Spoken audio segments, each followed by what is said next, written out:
Let me check it. Have to refresh this 3 times or more.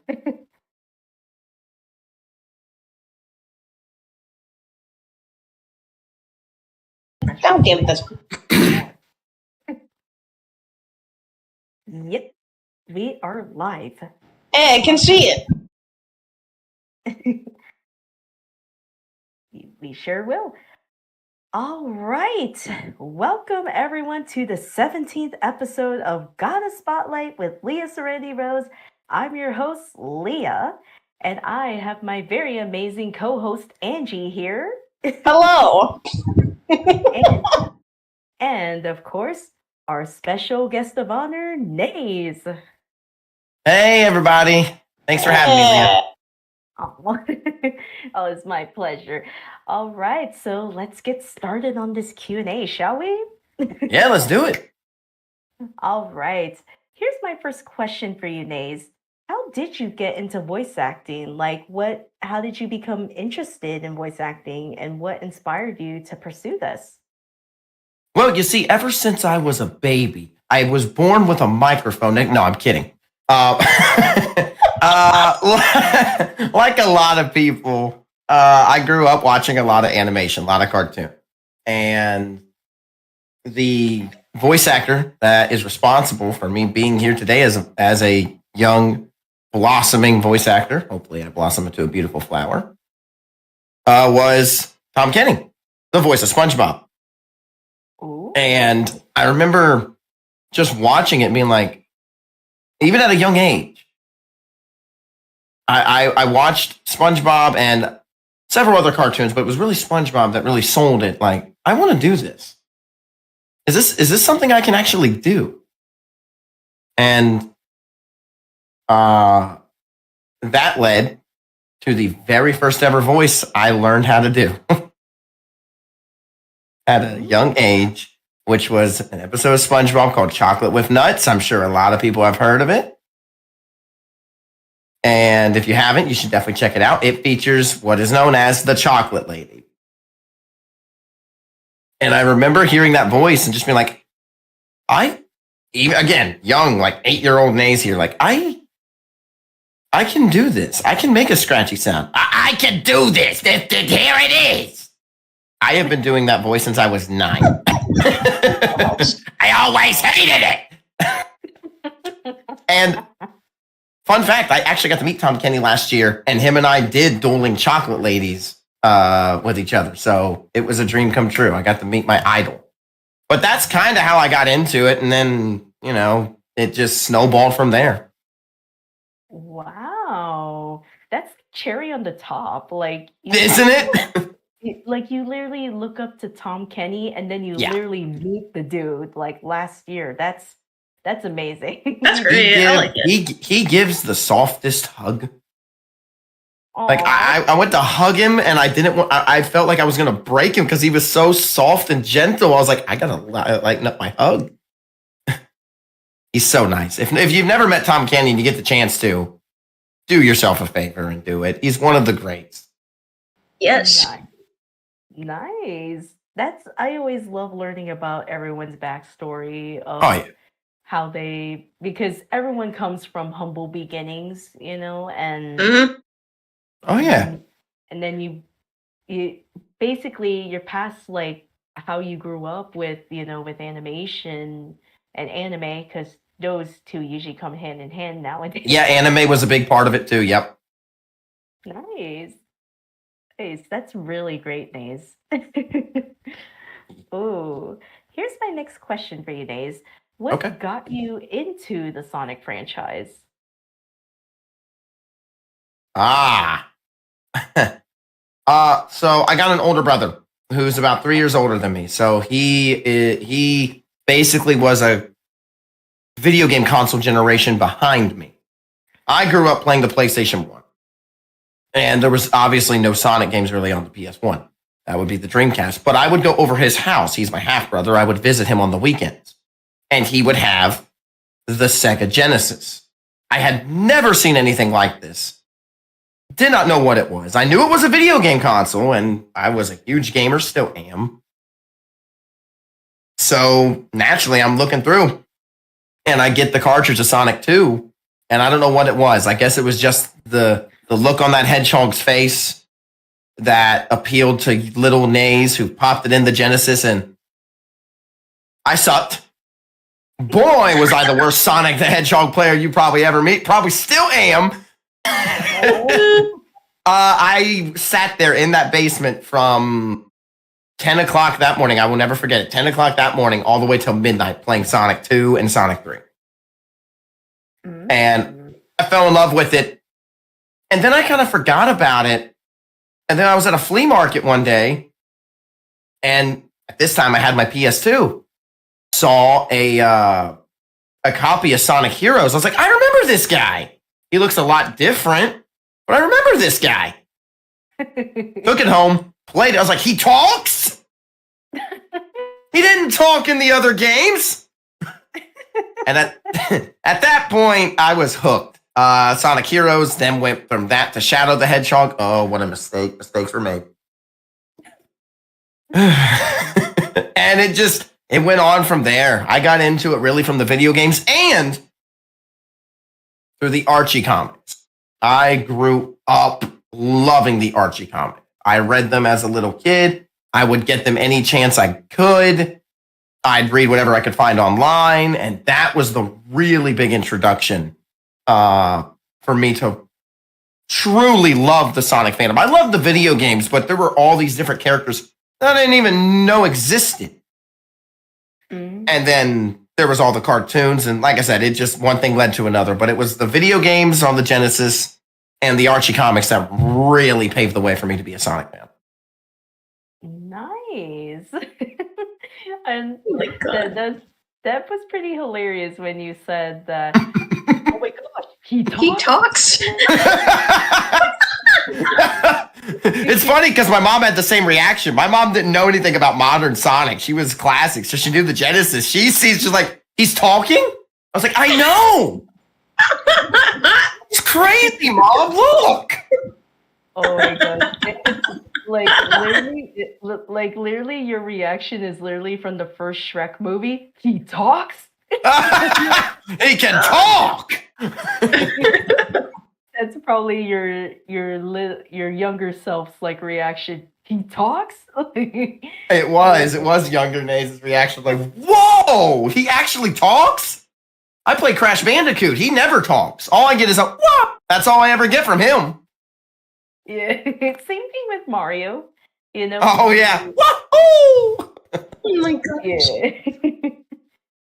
But that's pretty interesting. That you got into it because of like, going to was it your half brother you said?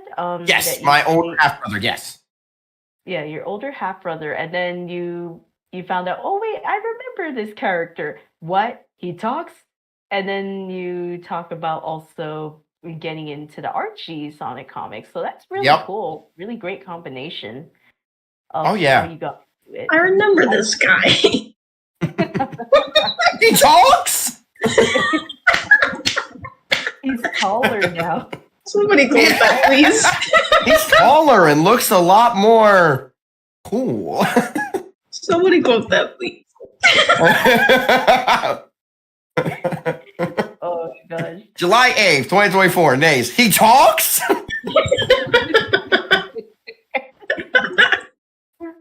All right. Oh, man. Angie, do you have a question for Naze? Oh man. Okay. Yes, I do. Let me have it, Angie. That was the greatest quote I've heard all day. All right. Well, I'm glad I got you a good laugh. What's up? What's the question? Okay. Are there any non-Sonic characters you like to voice? Oh yeah. Oh yeah. Oh, absolutely. I mean, like I said, I got into voice acting through SpongeBob and anime, specifically Dragon Ball. And one of the voices I can do is Trunks, who just so happens to be one of my favorite characters. Not my favorite, that's Gohan. But Trunks is there.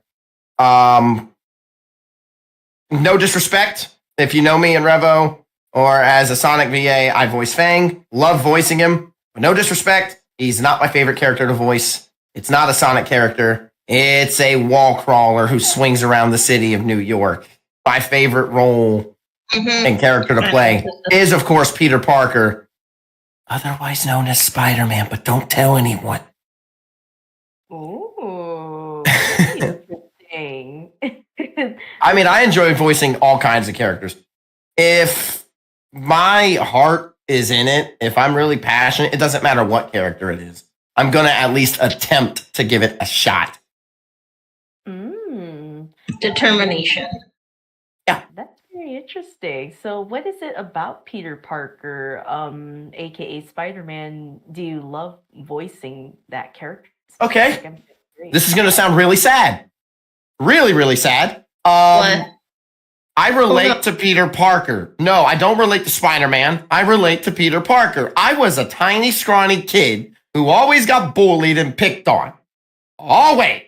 I've been stuffed in a locker. No, legit. I've legit been stuffed into a locker. I know you think that doesn't actually happen to real life people. No, it does.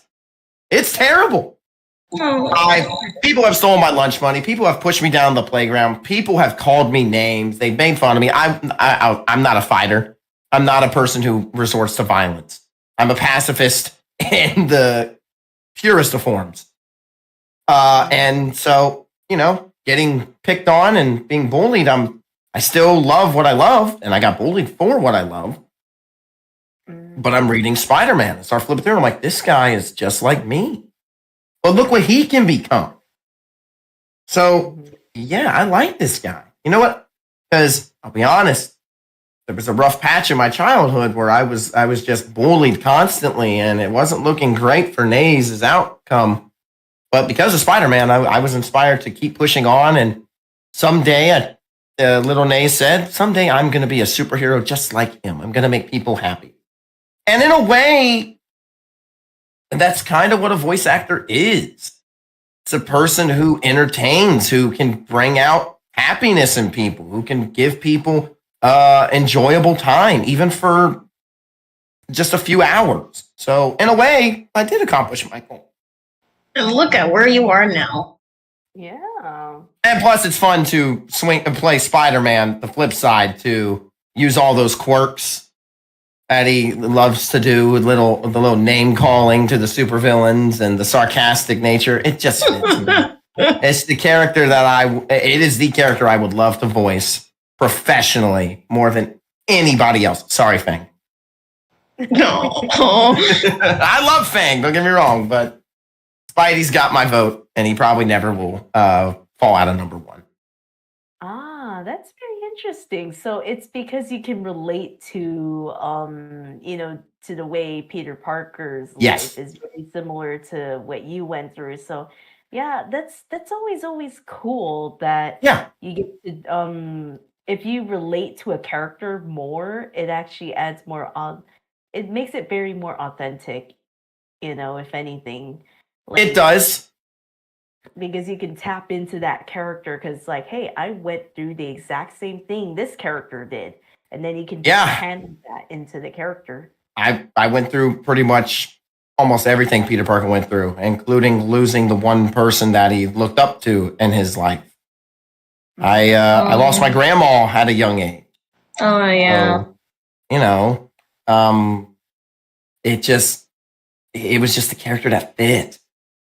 And I can't think of a character in any other medium that fits my personality, my style, like Peter Parker / Spider-Man does. It just doesn't happen. Sorry to bring the mood down. But that's inspiring though, because if you can relate to a character more, you're able to handle that, like, into the character. I agree. So I always appreciate when voice actors can tap into the character when they actually experience very similar things that the character goes through, because it makes it more genuine, where you can really bring out your range as a voice actor. So that's pretty inspiring. Yeah. Ooh, okay. Looks like I see a question in the chat. Okay. Angie, would you like to read that one?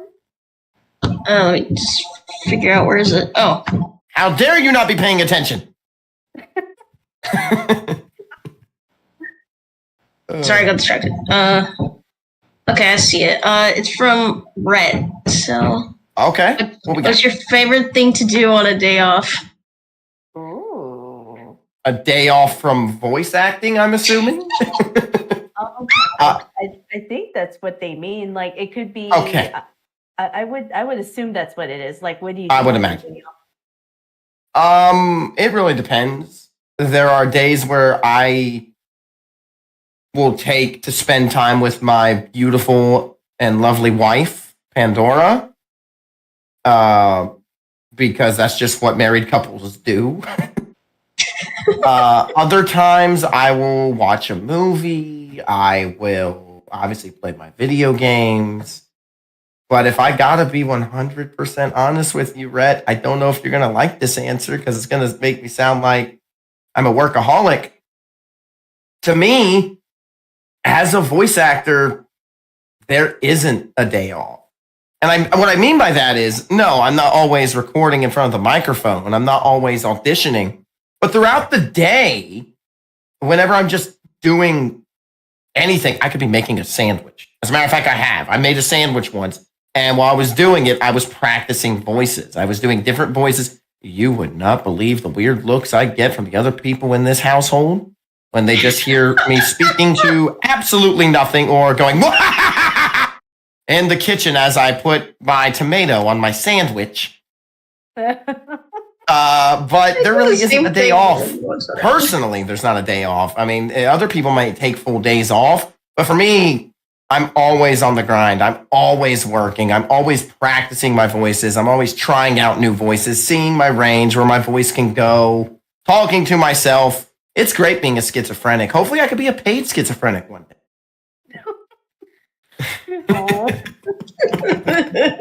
But to answer your question, if you want a real answer, I spent time with my wife. I play video games, but mostly I'm always working in terms of voice acting one way or another. It's funny because I do the same thing, but when no one's around. No, I don't care if anyone's. I don't care. I have a 9-to-5 job. I'll be walking down the dang aisles just talking to myself, body language, and people are coming up to me like, "Are you okay?" I was like, "Oh, okay, no, I'm fine. Don't worry about me." Probably look at you weirdly. Oh, I get a lot of weird looks. But to be honest, if people actually, like even people who voice act, some friends of mine who voice act, I want them to like have a camera facing towards them to where they could see what they actually look like when they're recording. Because some people have a blanket over their head. And if you randomly walked into someone's room, not knowing what they're doing, and you open the door and all you see is a person sitting in a chair with a blanket over their head, you're probably going to close that door and think, this person's nuts. I'm never talking to them again. Oh my God. Oh. Okay. Hopefully I answered your question there, Rhett. That was a good one. Thanks, buddy. Jeez, man.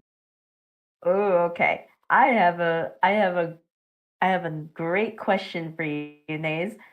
When you do pop in as Fang during Revo's cartoon nights, what are some of your favorite funny moments or memes or gags? Dang it, Leah, you stole my question. That's what I had. Oh, you took Angie.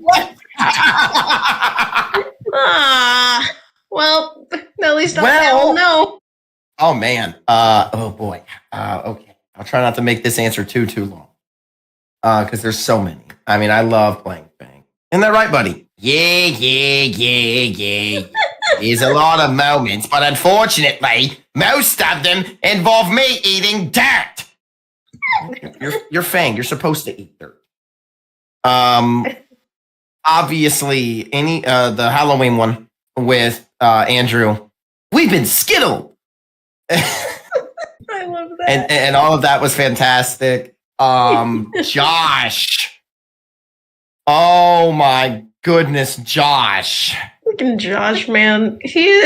With the hospital and him making Josh, me break character 3 times to mute my mic, boot up Audacity, quickly record a message telling him, "Are you serious, man?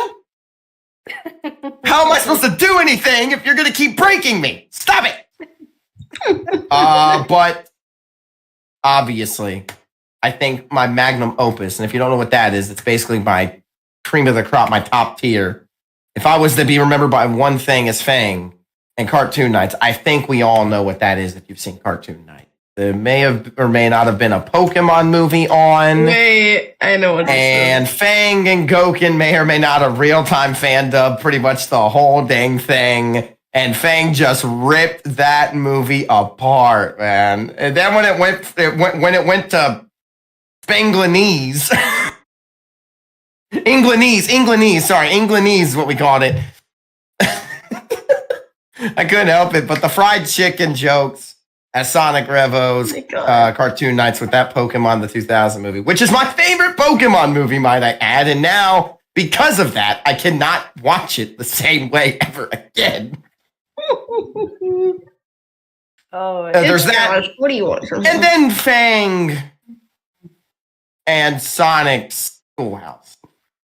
Oh my- That's all I gotta say. Was that during the PBS Kids one? Yep. Oh my gosh. Those are probably some of my favorite moments. Yeah. Like it literally, I think you could say the way that you and Goken did that one. You guys literally did like a snap cube thing. We did. It was not planned. I didn't even have intentions of that, but it just took off and formed an identity on its own, and we just ran with it. I loved it. It was my favorite. And then Q Fang saying, "Did you miss me, chat?" Of course. Yeah, right. Yeah, did you miss me? It's been a while. But there you go. Those are just a few. There's so many. Come to Cartoon Nights if you're in Sonic Revo, guys. It's a great time, especially when the Jerboa shows up. Yeah, like we always enjoy having Fang there because I'm just like, uh-oh, what's going to happen with this? Let's see what's gonna happen. You never know what's gonna happen. This is why I love popping in his bell with this guy. I need to interact with you, though, Angie, as Rosie once with Fang. I really think there's something there that I can bounce I think off. we have done that once. Very briefly. Yeah, very briefly. I forgot which Cartoon Night it was, though. But there you go. There's a few of my memories, Leah. Aw, nice. Oh, I think I see a question in the chat. Angie, do you want to read that? Oh, Chaotic Emerald. Hello. I know you. All right. Oh, I know this person too. What's your favorite Sonic game? Ooh. Well, before this Q&A started, we had a little chat about that. I think these two know my answer. Sonic 06, no, it's not. It's not. It's not 06. It's Sonic Generations. Liar. It is Sonic Generations. Really? Yeah, it's Sonic Generations. Don't even. You heard me say it before this, Angie. Don't even. It's Sonic Generations. So you can imagine my excitement when they revealed they were remastering it and throwing in a little edgy boy in there too. Oh, look how cute he is. But Sonic Generations, as I've said, it's my favorite. I've played it, 100%ed it, then restarted it, only to 100% it again because I was loving it so much. And that was within the time span of 2 weeks. Sonic Generations is hands down my favorite. But a game that's really close, that's warmed up to me over the years, is actually Sonic Unleashed. I hated that game as a kid. I don't know why. I really did. But now, no, it's fantastic. It really is. But it's not Generations, and it won't be Generations. But that's pretty much my stance on any. It's a good game, but it's not Generations. Well, Gotcha. Ooh. I see another one from Dino. Yeah, I'll read that one. From Dino Kaiju, aside from Fang, have you tried other Sonic voices? And if so, which one? Great question. I know this answer. Yes, I have. I have tried other Sonic characters. What may shock you, Fang is not my favorite Sonic character. I hate you. I love you too, buddy. But I have a unique take, and I use the term because it's the only way I can describe this. I have a very unique take on a certain green hedgehog. Scourge is a character that, again, I grew up with the Archie comics. So when I first saw him, I was like, he's my favorite. He's my favorite. He's my favorite character. No one's going to change my opinion. It looks way cooler than the blue one, Sonic, and it looks way tougher than Shadow. No, he's my favorite, hands down. No one's going to tell me otherwise. And I do have a voice for Scourge. I do. But it is not what I hear many people go for with their Scourge. A lot of people go with, I think they give him like a New York accent, but with a Sonic voice. That's usually what I think I hear. And some people have just like a little rough voice. But that's not how my Scourge is in the slightest, sweetie. Very interesting take on Scourge's voice. He's done that way too many times, and I freaking Here, I'll give you this one, Dino. Hail to the king, baby!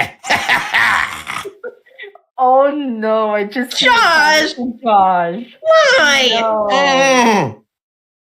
Okay, do you want to know what he said, Naze? Sure. So how about that airline hospital? My God. Josh, my man, never change. I will always love and respect you. You're one of the top people on my list to meet in person. I'm going to give you a bag of airline peanuts. Oh my God, Josh said your Scourge voice scared him. Don't be a wuss, Josh. Oh my God. And then he had an actual question. Oh, he has a question. Okay. Yeah, there's other Sonic question. characters. I'm working on a Shadow voice, working on a Sonic voice. I really want to be Silver in a project because he's my favorite video game Sonic character. And I'm working on a Starline voice. Ooh. Okay, here's sorry, What's up, go ahead, Leah. Oh no, go ahead, Angie. Okay, let me see Josh's question. Where did you get your username from? I can't wait to hear this. Oh, this I gotta hear. Okay. This is the question I've been asked more by anybody more than any other question. So I've answered this question about 50 times at this point. So I've got the story down pat. Oh. A few people, especially now, see my character and they see a hedgehog and they see me named Naze. So they think my name is Naze as a tribute to Nazo. It is not. It never was. That was never the intent. I went through several different screen names. I went as Chaotix. I went as Chaotic Kid. I went as this one.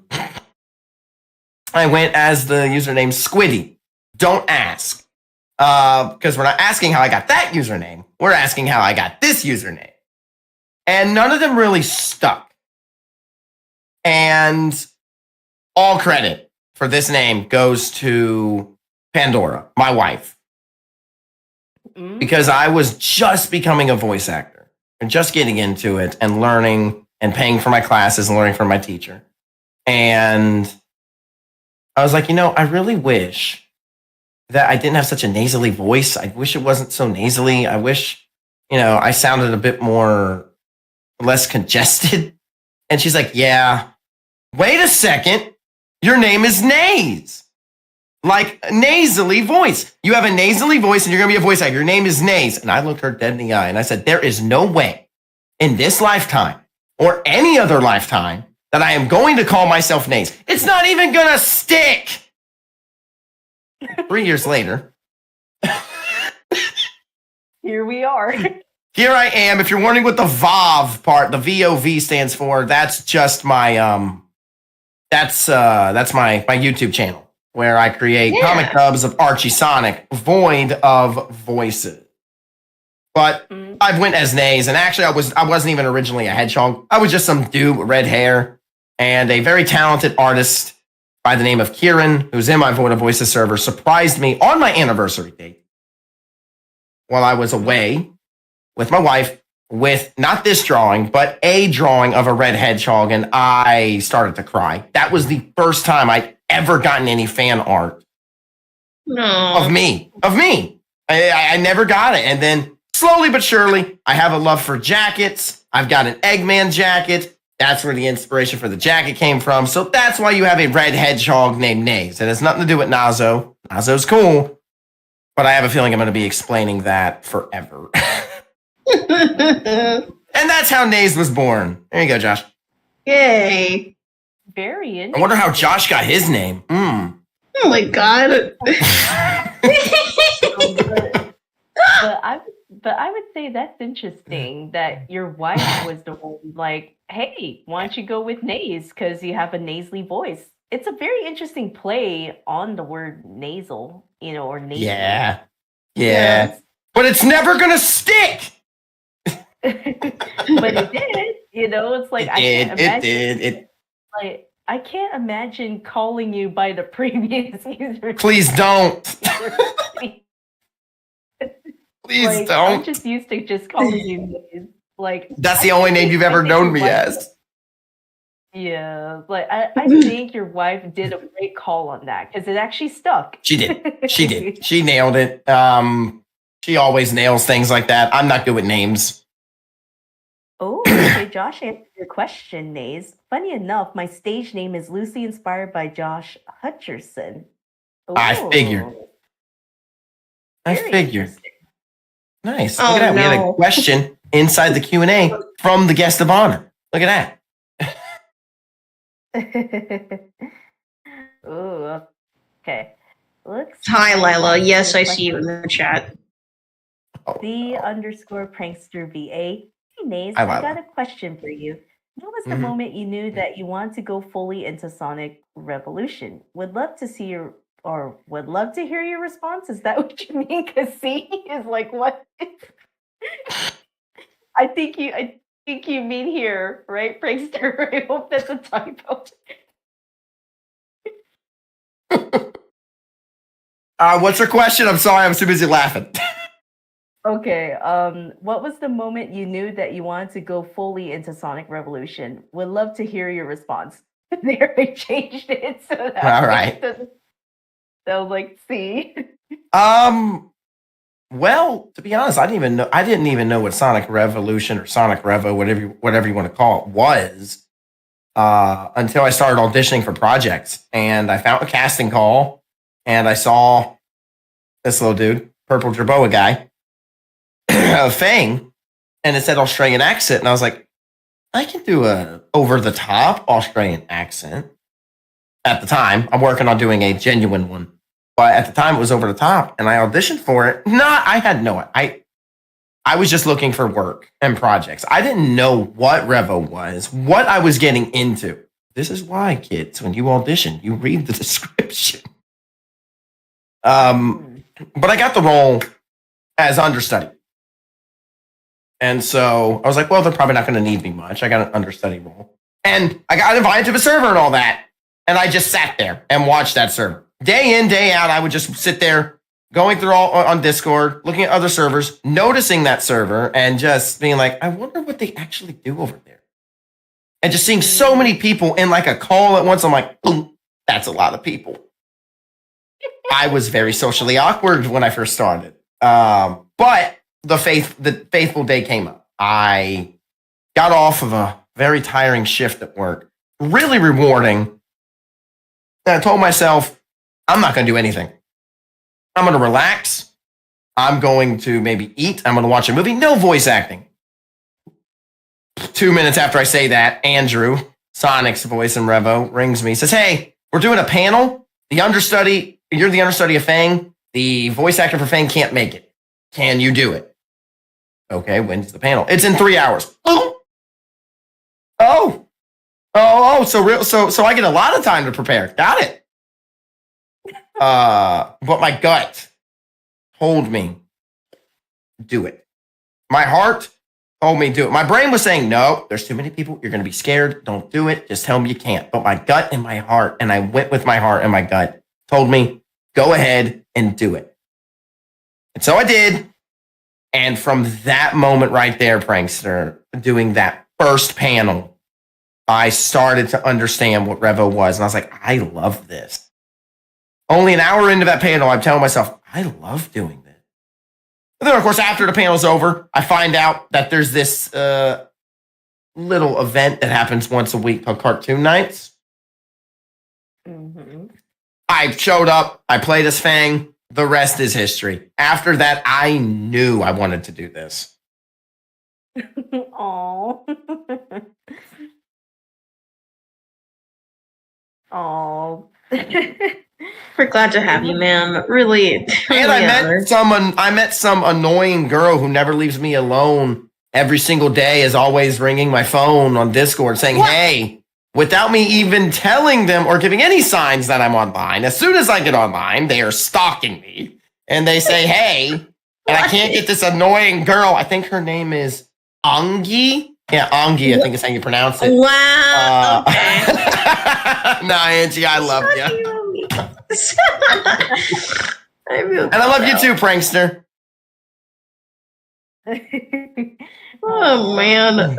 It's really interesting, Leah, because I know you've got Doom, and Andrew. You guys have your own team, Serenity, right?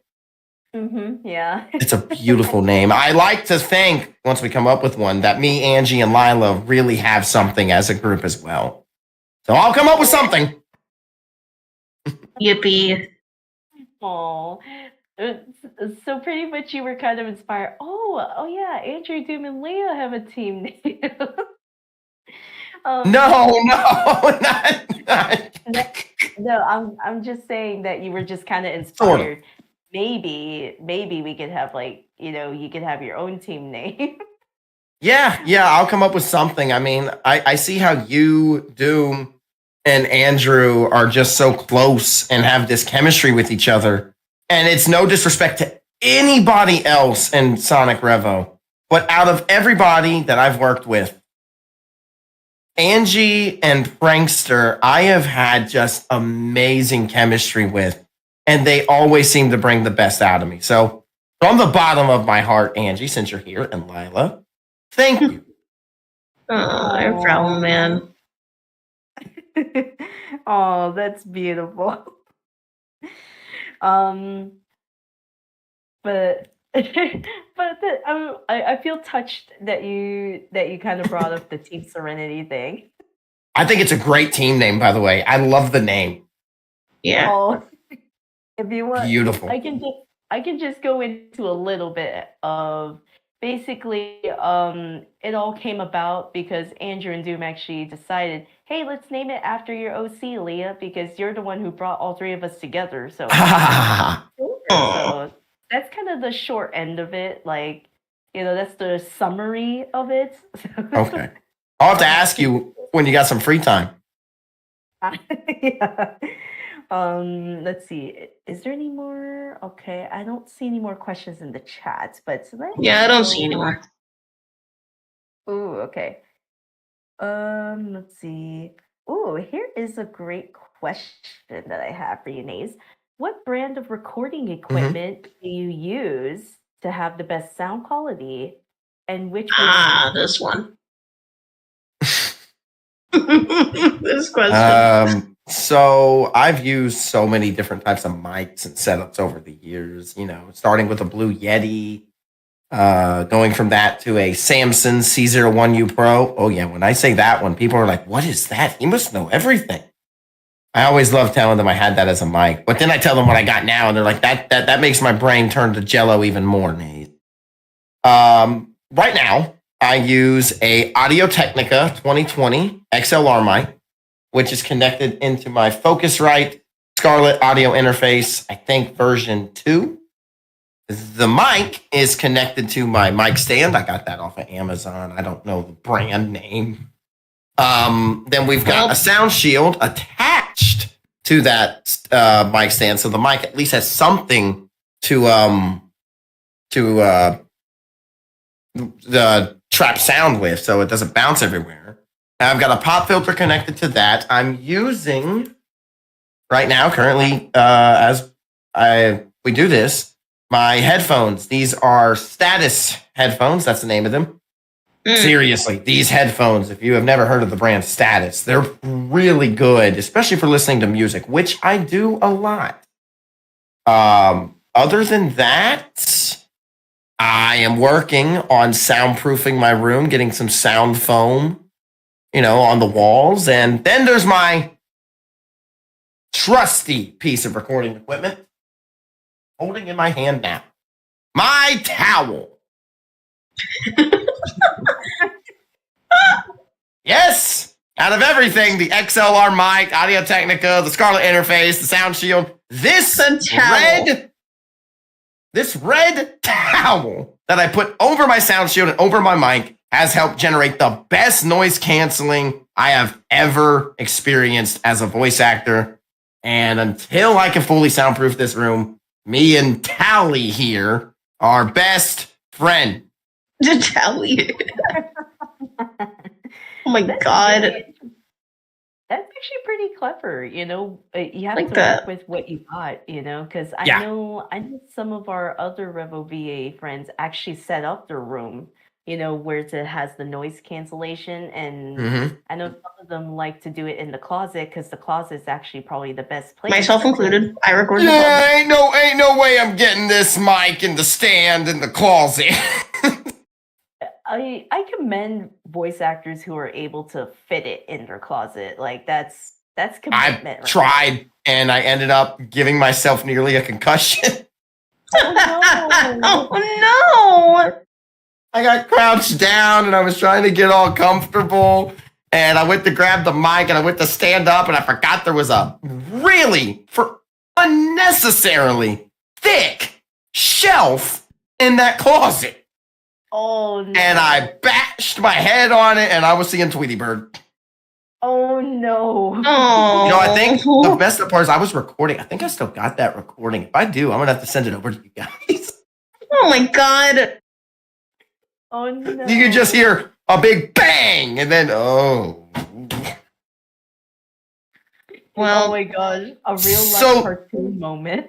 yeah, right. So closet, unfortunately, isn't happening. But I do have a plan to build around in my room to make myself a makeshift. Yeah. Yeah, but that's clever. that's a that smart you- idea. Yeah, because I know a few other of our Revo VAs have set up their room where they have like I think it's I know someone used like curtains because they said the curtains actually helps too. With so that way it's like noise cancellation. But that's cool. Mhm. Oh, I see 2 questions in the chat. One from Dino and then one from Chaotic Emerald. Okay. Oh, you can nice. leave Monday. Okay. From Dino, this had to be asked, of course, because we tend to talk about it a here bit on Discord. How did you get into Godzilla? I expect nothing less from you. Hold that thought. I apologize, Leah, but my cat will not stop scratching at my floor. Give me just a second. I gotta go be a cat. No! That's okay. All right, give me 1 second. I'll answer that, Dinah. Just give me 1 sec. I'm coming, cat. That's so funny that this comes at the time at Dino's question Oh, about Godzilla. That's Catzilla outside my door. I'll be right back. It's okay. Go take the cat. Cadzilla. Oh, Dino's like kitty. No.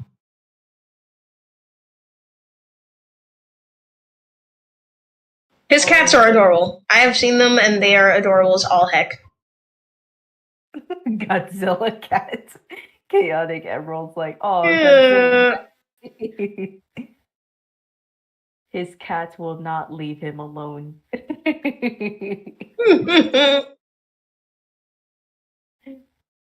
Maybe the cat needed head pats. I don't know about that, Dino. It could be for any type of reason. Any type of reason, really. Mm-hmm. Cats are needy animals. Aren't dogs like also like equally like that too? Sometimes they can be needy. Yeah. They're also highly energetic, so. Yeah. Yeah, it could be the cat wants attention, you know. Give me attention. I demanded. It's Hello. okay. All right, Catzilla is now in a play fight with Cadoria. So my other cat. And that is a Godzilla reference for those who don't know.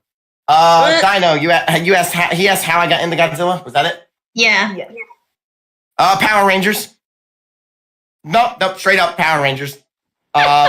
Because it's giant monsters and giant robots and fighting in a city. And I love the older Power Rangers, the cheesier ones, in the suits, in the ridiculous set that's a quote unquote city.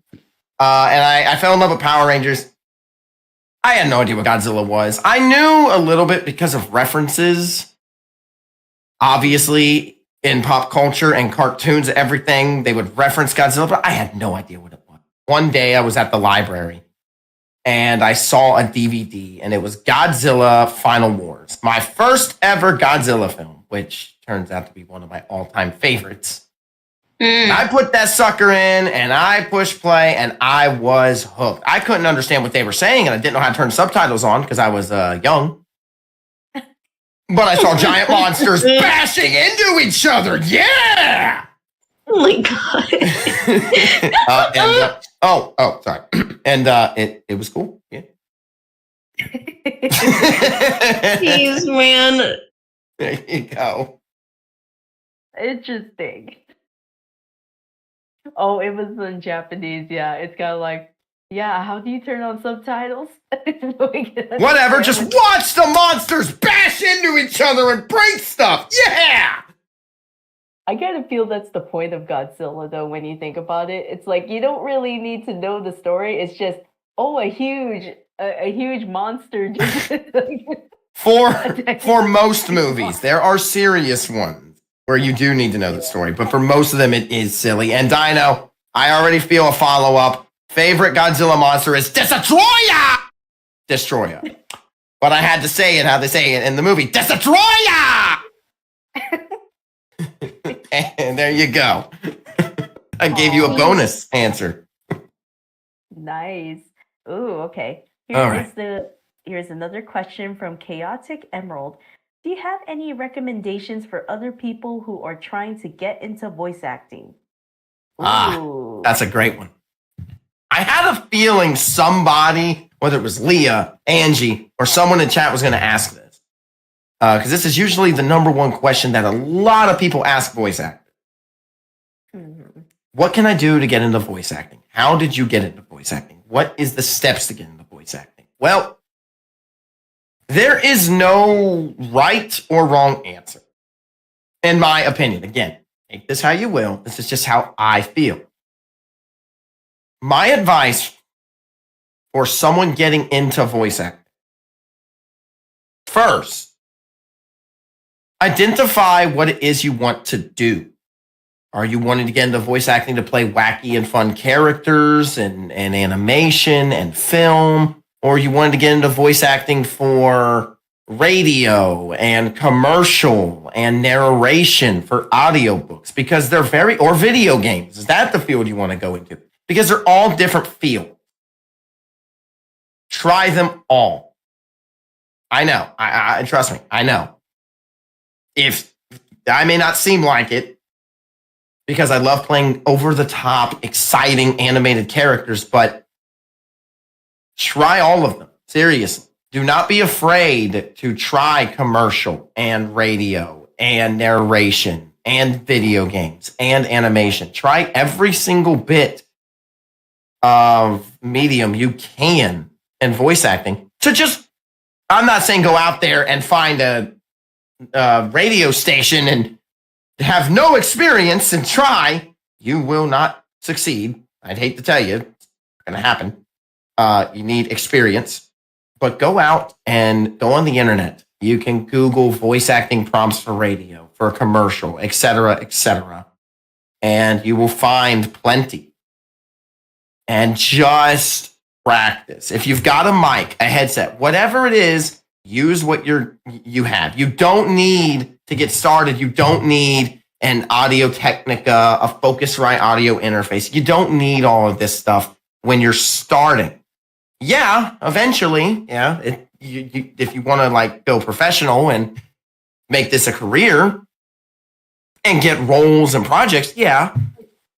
but do it for fun. Don't do it as a career. Really zone in on what you really want to do, but try every single avenue to see if you are good at it, because you never know. You may be good at voicing video games, and that's all you want to do, and that's fine. But you may also, without knowing, have the perfect voice for radio. You will never know unless you try. You don't need a voice acting coach. You don't need that. It helps, but you don't need one. You can learn on your own. As a voice acting teacher myself, really the best thing I can give you is just go out and do it. Do not be afraid to swing for the fences. Do not be afraid to strike out. Do not be afraid of failure. Just go out, do it, and have fun. Just do it. Yeah. She said. Yeah, I'm sorry. There you go. Yeah, forget the 10 minutes I just spent saying all that information. Just go with what Angie said. There you go. But that's great advice, Naze. I'll admit that, because like when you think about it, like sometimes you'll find, like, you may find your strength in like another medium that requires, because there's narration in movies, there's narration in commercials. Exactly.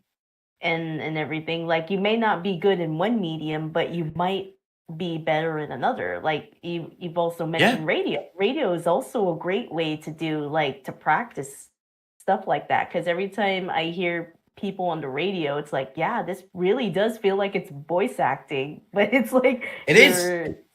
You know, so it's like, yeah, I think that's like probably one of the best advice. Like, just try out everything, try out all the different avenues, and then you can find out where your strengths are. Oh, I'm good in this, I'm good in that. So Exactly. great advice. Yeah. And don't be afraid to tell people that you are trying to be a voice actor.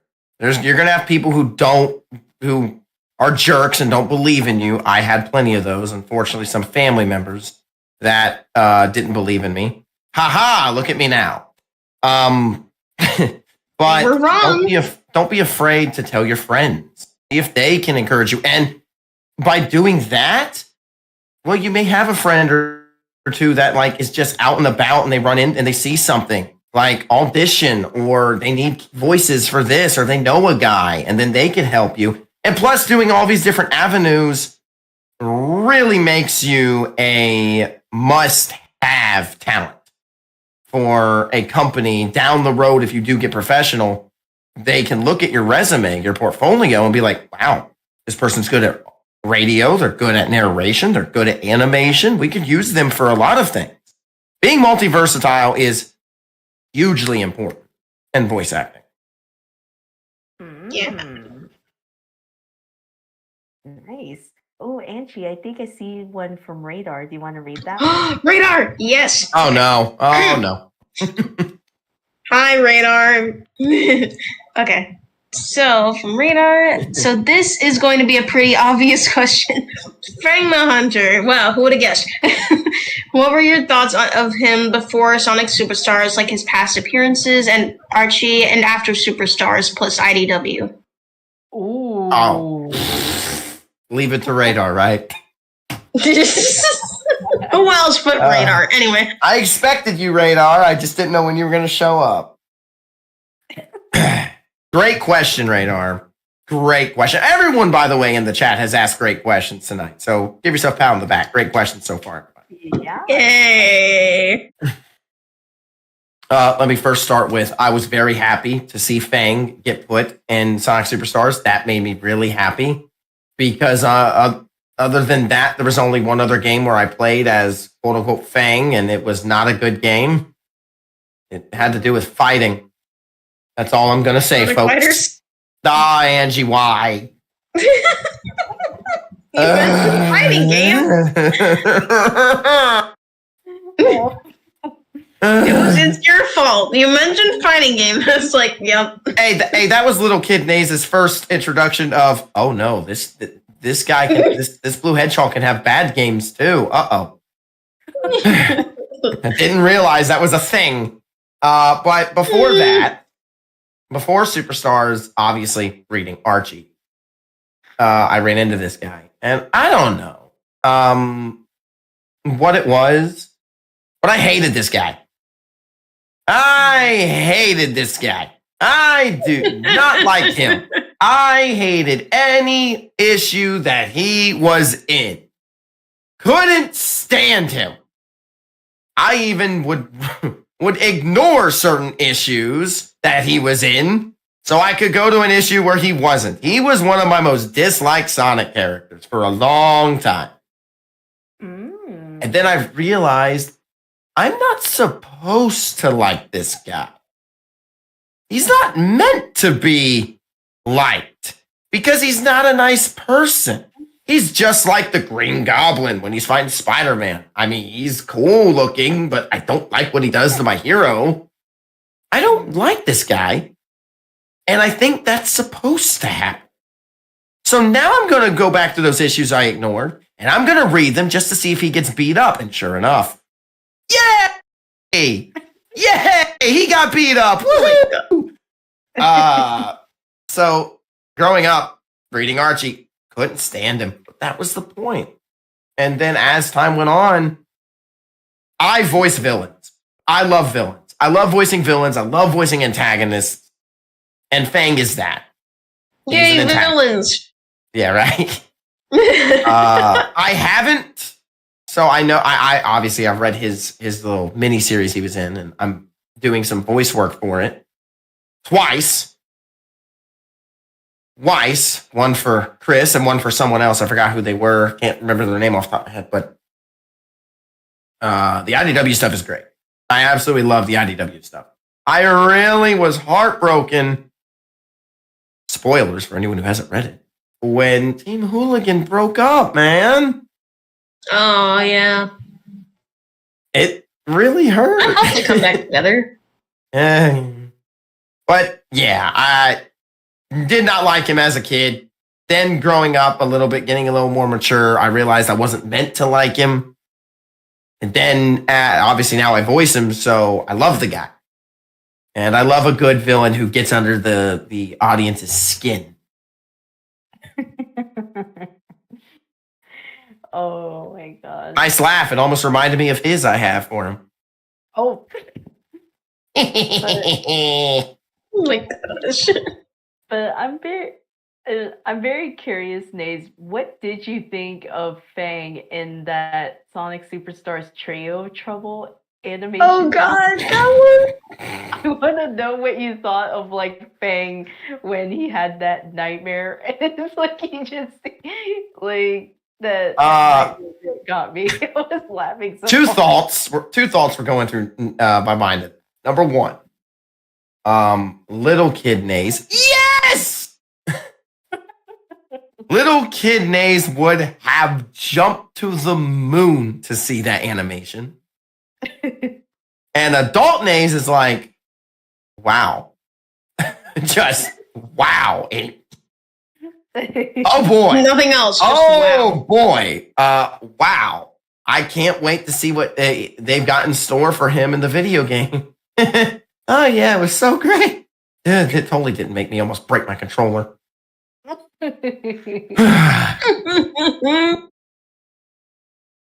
Yeah, that animation was pretty funny. Like the fact is that Yeah. like there was stuff going on and pretty much Robotnik, well, pretty much wasn't paying attention, was just looking at the walls while that whole Yep. altercation was happening. I'm just like, And he was too busy drawing. All of that happening and Trip getting involved and messing with it and all that. Yeah, and Robotnik's just do do do do do do do. and then he just turns around and he's like, I ain't gonna question it. Like, He turns around, he sees Fang on top of the snake with holding his I'm hat, not and he's like, "You're serious?" Oh my god. Oh man, Oh. there you go. Dino, and don't forget Amy and that nightmare. Oh god. oh yeah, when she brings out that evil like smile. Evil Amy. Very Like- Rosie-esque. Yeah, it does actually. You're not wrong. It actually does look like Rosie. if Yeah. anything. My gosh. Ooh, But that's cool. Like that animation was pretty hilarious. it I is. think it's one of my favorite ones that Sega has released. It's I one love of all the classic Sonic animations so much. Yeah. I think the Trio of Trouble was like my favorite. Yeah, in yeah, the that's my original- favorite. My favorite part of that animation was Evil Sonic, Evil Tails, and Evil Amy. Don't bring them up. I still have nightmares. that spawned so much memes. That did. was like It I was one of so them much that memes, spawned those like- memes. did. It was great though. It was great. Yeah. Ooh, okay. Here is my next question for you, Naze. Okay. Are there any Sonic characters you relate to in terms of their personality? Well, obviously Fang and I. No, I don't think I'm anything like Fang, and thank goodness. Oh boy. I mean, my manager at work cannot watch the Sonic movies without immediately thinking every time he sees the hedgehog of me. So I'm very energetic. I talk a lot. I never shut up. And I'm really close to my friends. So by that logic, I would imagine Sonic has to be in there. Mm. I love the guy. Silver is my favorite just because of his emotional side. Mm. And I'm a guy who wears his emotions on his sleeves. If I'm upset, I'll try to hide it, but there's no way. I can't. Mm. Let's see. Probably. Yeah, definitely. All three of the hedgehogs are probably where I would go with my relatability. Shadow has the dark, sad past that I've had as a child for being picked on and bullied, and it turned me a bit into a jerk for a bit. Sonic again is loving, caring, loves his friends, talks a lot, drives people nuts. Yeah, that's me. My wife will tell you 100% that's me. And Silver just has Silver that has a mean side if you mess with his friend. And that's really me. I'm really nice and down to earth. But if my friends are getting picked on or if my friends are in danger, yeah, you're going to see a little bit different side of Nate. He's going to be a bit more brave, louder, a bit more angry because I don't like you messing with my friend. Mm. Very interesting. You're like a mix of the triple S in different aspects. Yeah. I mainly see him as Sonic though, personality wise. Well, that's because you know me as the happy friend. You haven't seen the shadow side or the silver side too much because Yeah. I don't really have sad moments in my life as much as anymore for the shadow side. So thank goodness. Gotcha. Oh, Angie, do you have another question for Nace? Yeah, hold on. Not prepared again. Tisk, tisk, tisk. What? um, so, as Fang, what was your favorite panel that you've done in Sonic Rebel? Ooh. Let's try to get You along told me with this Sonic before, and so I think I know the answer already. Let's try to get along with Sonic and Fang. Oh. Let's try to get along with Sonic. Absolutely. Hosted by Lila, aka Prankster, and Belle. It was the first, and right now it's the only panel. I'm sure there'll be others, but it was the first where Fang was the main character of the panel. Up until this point, I've been part of panels.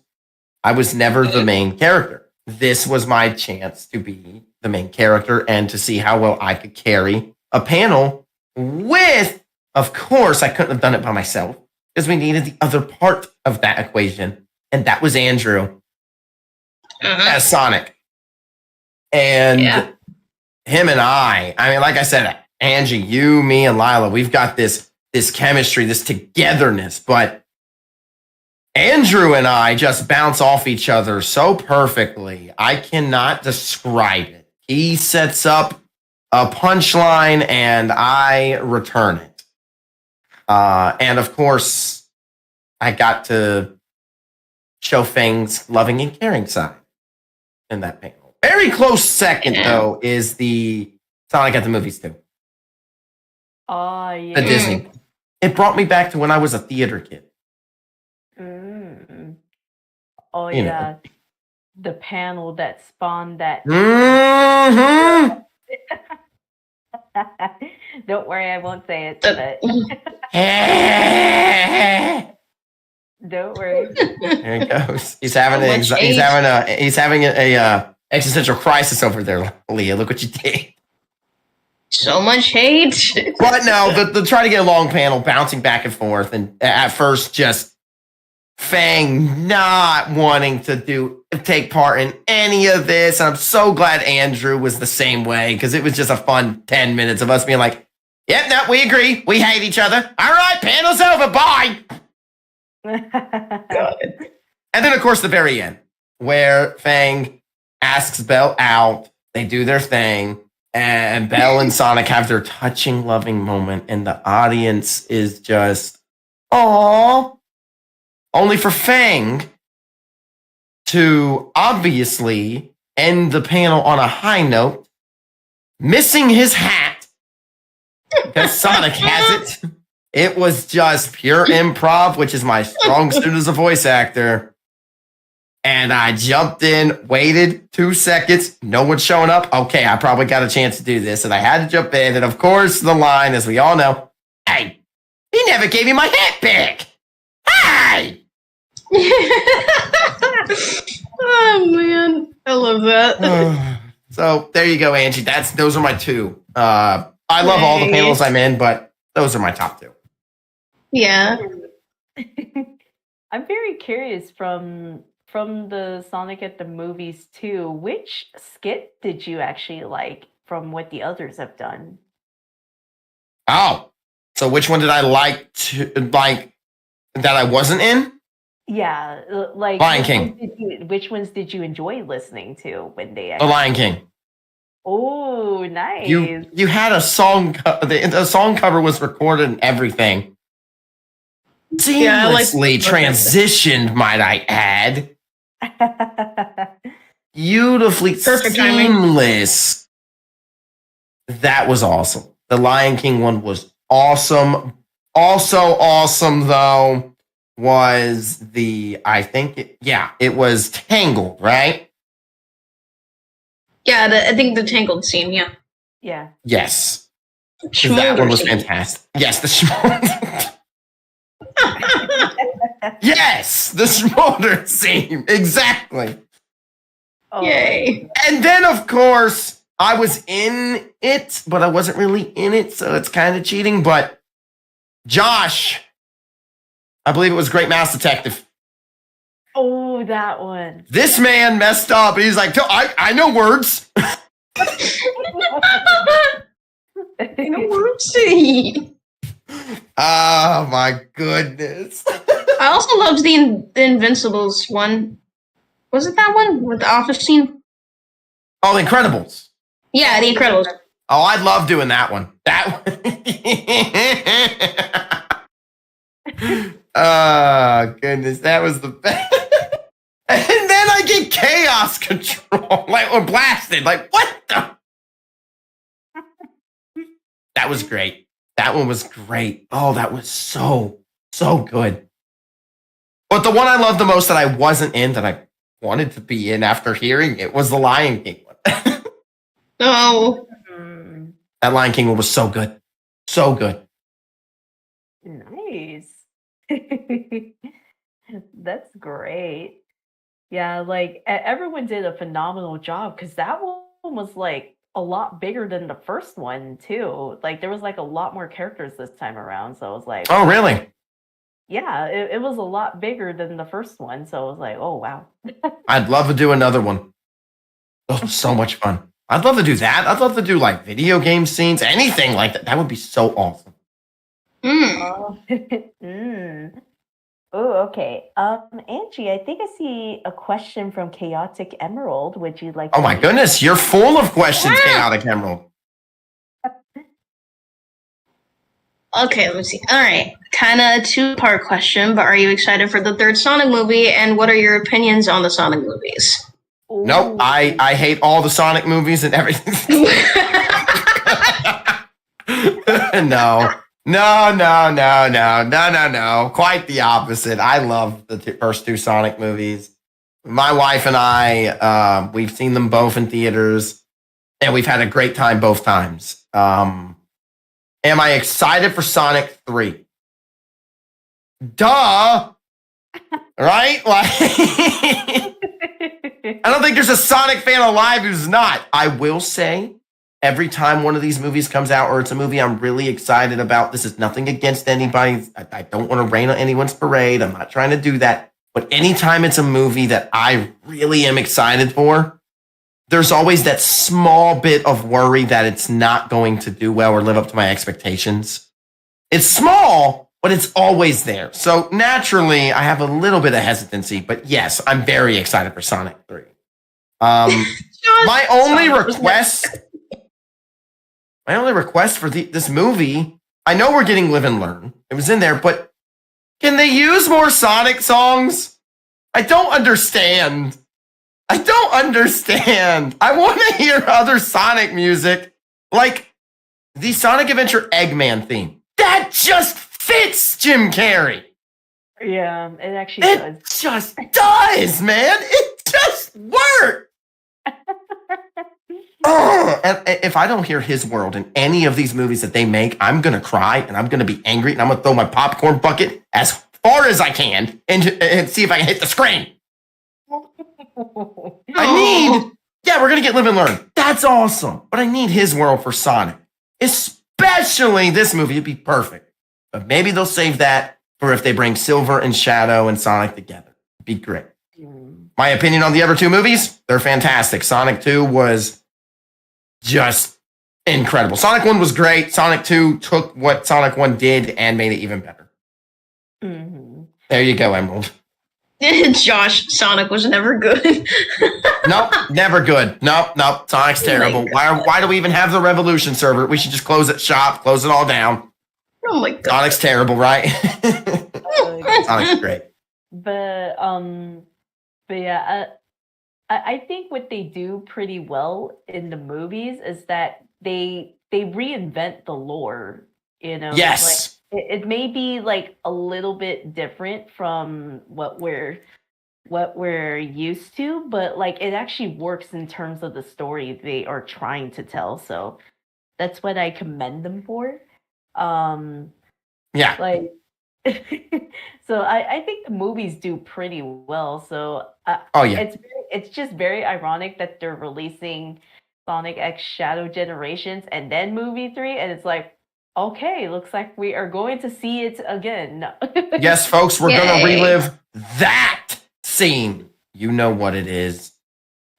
Like, I'm just like, okay, time for double the tissues. Maria. And they can talk, Maze, look! Oh, be quiet. They can talk.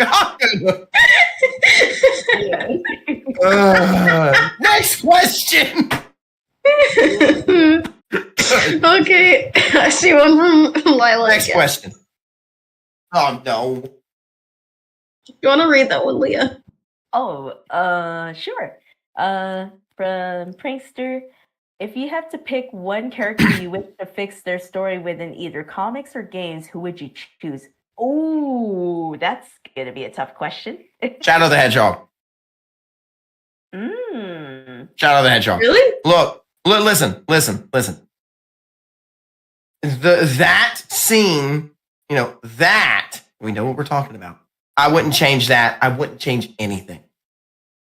It's everything that happens after Adventure 2 that I would love to get a redo.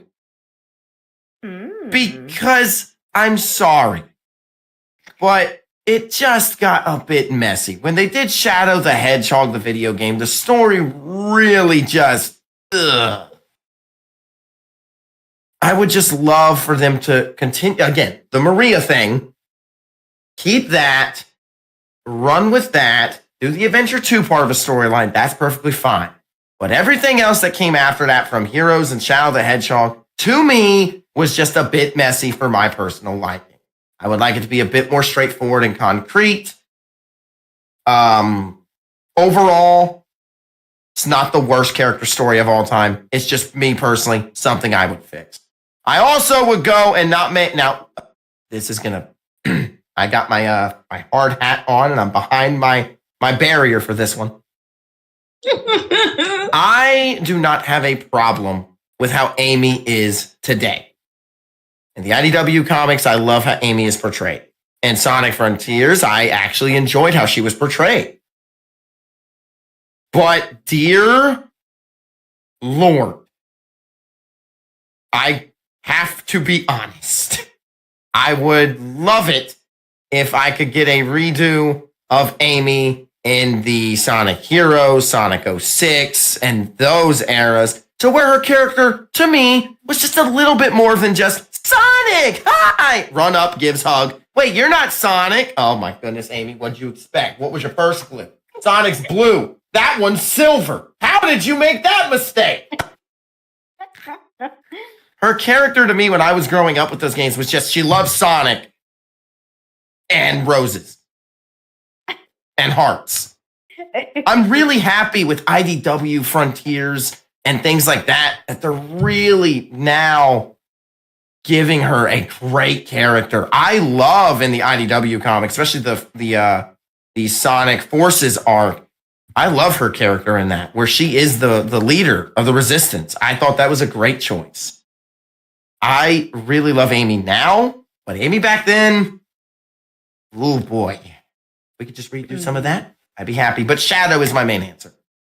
My wife is now going to hurt me if she ever sees this. Like, is it? That way hurt? You probably will. Like, is it about the Black Arms part of it? Is that what kind of like, I don't know. Yes. About this. Yes. Yes. Okay. Gotcha. Yeah, that one, like, it was like, okay, we know that Shadow was created, in an experiment called Project Shadow. It's like, okay, I get that, but then they kind of, oh, he's part alien. Okay. Now he's part what? Yeah, he's part alien? Yeah, I think that's what gets people catch. But I am curious to know if how different it's going to be in movie 3, because it's like, that's me too. Personally, and this is, again, I know there's people who love this, put the barrier up. I can't stand Shadow with a gun. I can't. I really can't. I didn't like it as a kid. I still don't like it as an adult. I know there's people who want to see him wield a gun and do things like that in this movie. And I'm sure we'll get that because it's Shadow. But of course, why does he need a gun? He's Shadow the freaking Hedgehog. He's so powerful. He doesn't need a firearm.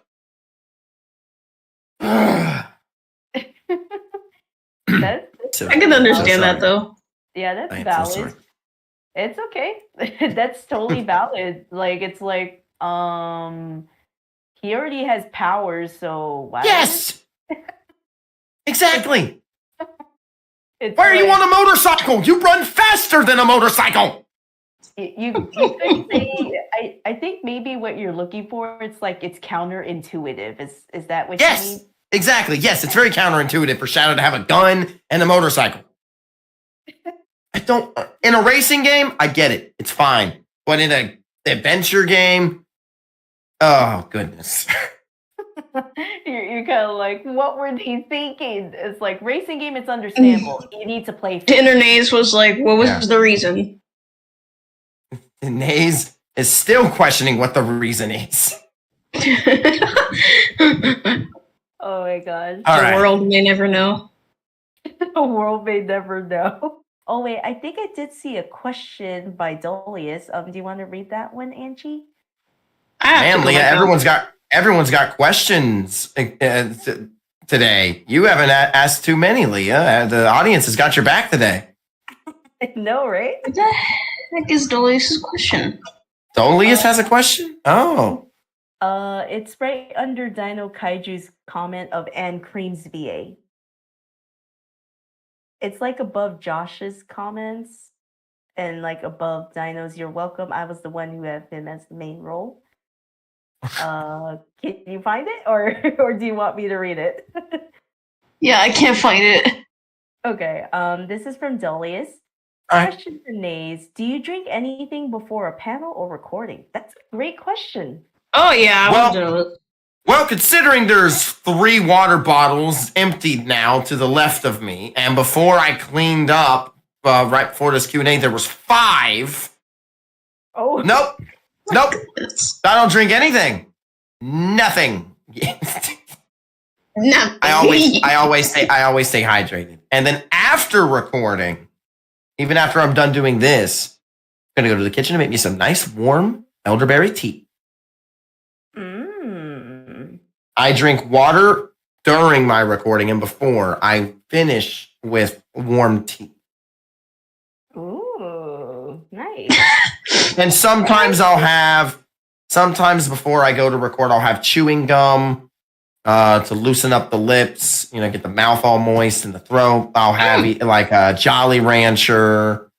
If it gets really bad, I'll have like a lozenge and a sore throat lozenge or something, pop that in my mouth. Something just to keep, sound gross maybe, but to keep the saliva glands going and to keep moisture in the throat so I don't dry out and risk any injury. Ah, What I don't drink, and here's some advice. Dairy. Do not drink milk or any dairy products or eat any dairy products before recording. It is not a good idea. Like, does it disturb like your throat or something? I'm very curious about that because I heard that it's not a good idea to drink dairy. So my wife is really talented at singing. She was in women's ensemble choir in high school. She has a beautiful singing voice. She's the one who told me, because I'm doing vocal work like she did, to not drink milk or eat any dairy. And the reason why, especially milk, when you drink water is very thin. It's just water. You drink it and it goes down easily. Milk, specifically, we'll use milk as the example here. Yogurt, cheese, all that, bad. But milk is not as thin. It's thicker. It coats your throat and can build up phlegm. And when you voice act and do voices, your vocal cords are like vibrating back and forth to create noise and different sounds. When you cover them in a thicker, milkier substance, now those vocal cords can't vibrate as much and they're straining more, and you run the risk of overstraining your throat. Oh, interesting. If you are going to drink milk, try your best to wash it down with water and warm liquids like tea. If you're going to record. If you have no choice, like you're eating a sandwich and there's cheese on it, or you have to have yogurt for whatever reason, maybe the ingredients in it, whatever, have some water and some warm liquid on standby to try to really eliminate that thick coating and that phlegm as much as possible. That's a very interesting thing to know, because I heard about it from other Rebel BA friends. It's like, do not drink or eat anything dairy, because that's gonna ruin because you actually explained it pretty well. It was very easy for me to understand. Like, okay. And also, your voices may not come out as clean. It may sound a bit more off, I guess is the best way. It won't sound as clear. You could build up way too much saliva to where now we have a serious problem, and your character is now sounding like Daffy Duck Like, God. or Sylvester. You don't want those. Mm. Oh, Chaotic Emerald is asking, is coffee good or bad to drink before recording? Mm. Actually, I don't know that one. I don't know. I would imagine if it's not iced coffee, stay away from that because that usually, if it's iced coffee, it has like a creamer in it, some sort of a cream. Some people add milk to iced coffee, so I'd stay away from iced coffee. I'm certain regular coffee being warm isn't the worst thing for you.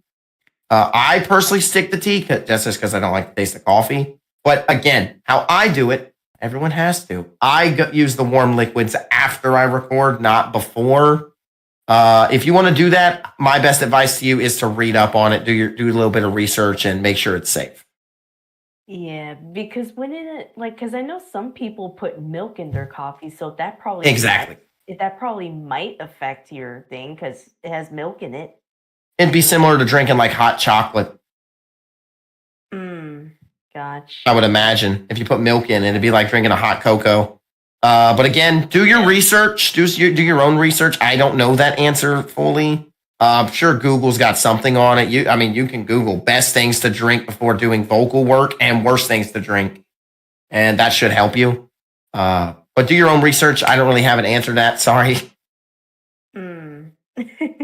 But that's very good to know that, like, yeah, dairy, do not attempt to eat or drink it if you're gonna do a voice.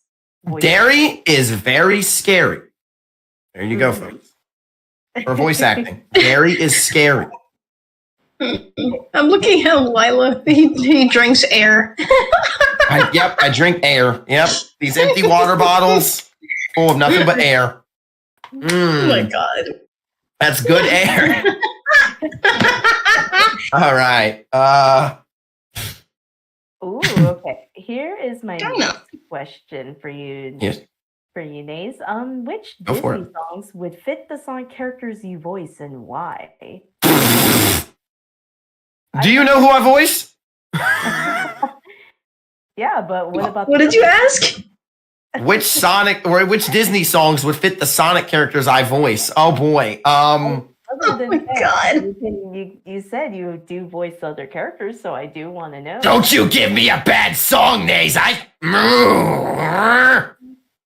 So since he said that, Scourge's is definitely Colors of the Wind from Pocahontas.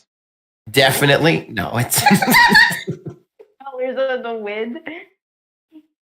for Scourge, Gaston. Ooh, that's actually perfect. Gaston is perfect for Scourge. I can see it. Yeah, I can see it because like Scourge does. Yeah. He does have that narcissism about him. Not a narcissist. What are you talking about? As for Fang, oh boy. You know what, Fang? You kind of look like a mouse. So Cinderella. What? Cinderella. Yeah, that's you, Fang. There it is. I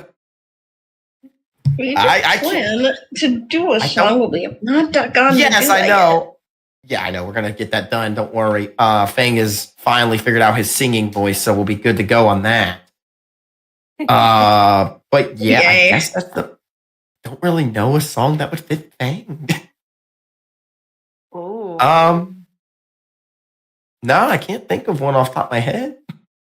Has anybody in the chat got an answer? I really don't. There you go.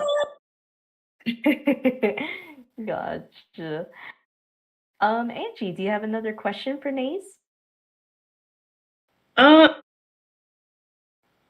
the moment, I don't know. Shame.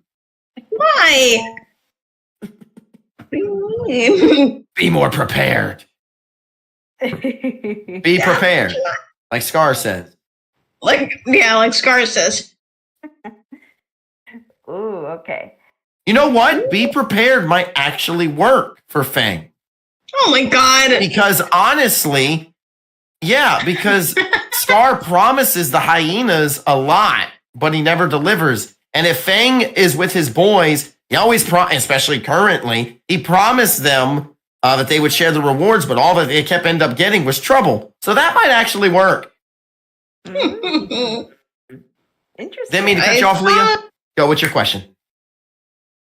I said I didn't mean to cut you off, Leah. You can continue with your question. Oh, let me see. Trying to get into where. Oh, okay. Oh, and now you're not prepared. See, now the host isn't prepared, people. Oh, wait. I got it. So, other than Live and Learn and His World, which other Sonic game's music is your favorite and why? Neither of those are my favorite Sonic song. Neither of those are my favorite, so this is easy. A twist. A twist. My favorite song, even as a kid, I hated this game. I left the title screen for Sonic Unleashed and I went to go do something. And I forgot what it was I did, but I remember I heard just music and I rushed back in and it was Endless Possibility. And Endless Possibilities is to this day still my favorite Sonic track. I sing it every time it comes on. I'm working on doing a song cover of it. Ooh. Yeah, right? No, Fang. Ow. Maybe for as a joke. Maybe for April Fool's, Fang. But but that's my favorite. And honestly, if I have to, I think here's the guy saying he loves classic Sonic the most, but he's over here naming all modern songs. So I guess I'll throw a few classic ones in there. Chemical Plant Zone. Easily. Chemical Plant Zone. I think I always pronounce this wrong. Egg Reverie from Sonic Mania, the final boss. Oh. Any Eggman boss fight theme is great. Stardust Speedway, Metal Sonic, those are great. But for my money, I think the best Sonic soundtrack of all time goes to Sonic Unleashed. It's just so versatile with its multicultural tracks. Mm-hmm. Yeah, that's something I can definitely agree. I think it's because it's so diverse, it actually shows diversity in that game. It's like they're not constrained to like, oh, we need to stick to this certain genre of music. It's like we can go all out because this is literally Sonic traveling the world, his world. Exactly. And it's like you see all these different cultures and people, and I think it really speaks volumes that they were not restrained. They can pretty much just go all out and make different types of music because of the versatility of what they were showing in the game. So absolutely. That's a good one. I like that question. That was a good one. Oh, here's my next question. Which non-Sonic game series is your favorite and why? I may have given this away earlier when I was talking about He Talks. I guess I have a thing for anthropomorphic animals because it's Crash Bandicoot. It was the first game I ever picked up and played. I fell in love with Crash Bandicoot, and I've played every one of the games, even the poopy one. And there are some bad ones. But I love Crash Bandicoot. And the newest one that came out, It's About Time, or Crash 4, while it was hard and caused me so many hours of pain, it was so much fun. But I can't not be on your Q&A show and not mention a video game that connects both of us easily, without a shadow of a doubt. Besides Crash Bandicoot, it is the Kingdom Hearts franchise. Yo, let's go. I love the Kingdom Hearts franchise, and I would be remiss if I didn't mention it on your Q&A show. I was hoping you'd ask this question so I could give that answer. I love Kingdom Hearts so much. Give us the new game already! I know we waited 13 years for 3. Oh my god, that wait was an eternity! I know. That wait was a really huge gap. At least the game was good. Yeah. Still not my favorite. 2's my favorite, but it was still a good game. Yeah. I think what I liked in 3 is that they incorporated some of the Disney rides as actual. Yes, that was cool. I've never been to Disney World, Disneyland. So I don't know what it's like. But my wife has, and she said that's actually really cool. And I just gave her this scowl. I think it was a nice touch because they're tapping into the Disney, Yeah. and we all know the Disney parks are very well known around the world. So I think it was Of course. it was an extra added touch that they do something like that. So I think I was like, oh, this is for. But sometimes when you kind of press the triangle when you're trying to open the chest, yeah, that thing kind of. Oh yeah, that was infuriating sometimes. That part always got me man, I'm just trying to open the chest. I'm not. Why couldn't you have made this a different button? Yeah, yeah. To me, it should have been a different button. It's a great idea, but sometimes it interfered because opening the chest is also triangle, so it's Exactly. It did interfere, but I'm curious to know, are you excited for what they tease for Kingdom Hearts 4? What do you think my answer is to that? That is probably the easiest question you have asked all day. Of course I'm excited. Anything Kingdom Hearts related gets me excited. I've got a Sora jacket right behind me. Awesome. Kingdom Hearts 2, if you were wondering, favorite one. And just so we can get this out of the way, favorite character, Roxas. Roxas? Oh, nice. Yeah. Oh, yeah. You gotta love Roxas. Roxas I do. had this, it's so funny that Roxas has very interesting character development and emotional maturity. Yes, that's why I like Roxas. He went through an arc where it's and he did this where he was who's this Sora person? It's why am I connected to this person? And then that one scene in Dream Drop Distance got me when Roxas said this could have been the other way around. And Sora's yeah. That part hit. And then as soon as he grabbed Sora's hands, you just see all the memories there, and that hit me. I was like, no, the 358 over 2 days. It's all flooding back to you. Kingdom Hearts has ways to get you, man. Yeah, it definitely does. I need to talk more Kingdom Hearts with you sometime.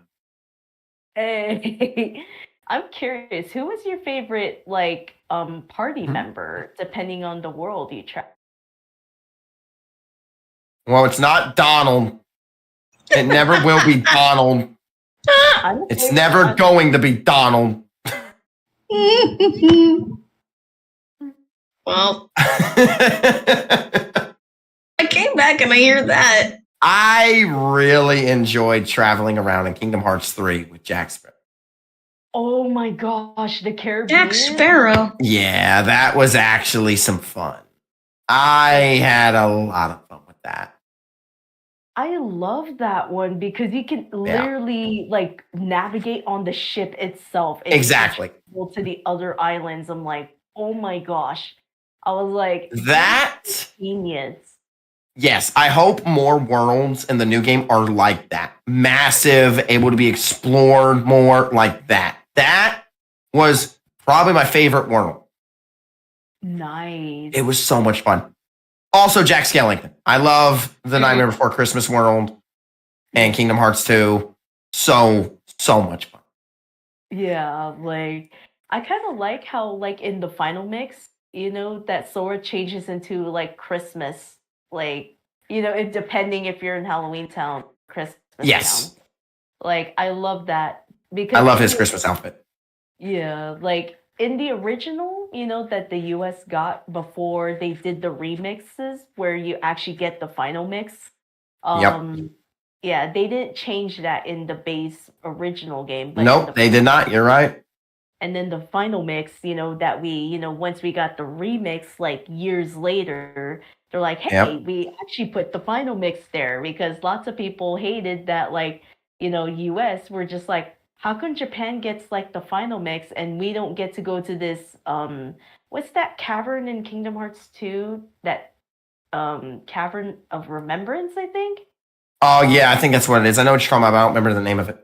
Yeah, like that was not in the original base game at all. And back in the day, so people were like mad, and then when the remixes came out, people are now happy because it's like, yay, we finally get the final mix. The actual full version of the game now. So it's like For anyone watching who's not a Kingdom Hearts fan, you're probably like, "What on earth are they talking about? What is happened to this Q&A?" Favorite don't worry. last thing for Kingdom Hearts. Favorite Keyblade, Oblivion.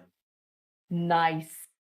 I've got the foam version of it right next to me. Nice. Yep. Ooh, okay. Oh yeah, here is my next question. Shoot. If you were to suggest a Sonic Speed Cafe new menu item for any character, who would it be and what type of food would it be that you would suggest? Okay. I remember you asked this question in the Q&A that I co-host. And I thought it was such a brilliant one, so I started actually thinking. And I think, obviously, I'm a bit biased with the character I voice, but it would be awesome if Fang had a food item. Ooh. It would be. It would be awesome if Fang had a food item there. I think that would be great. Now, as to what it would be, there are so many things that you could pick that are Australian. I mean, seriously. But going through the list and looking at them all, there's one that just stuck out to me. And unfortunately, I can't really, I think this is, some people are not going to like it because it depends if you like Vegemite or not.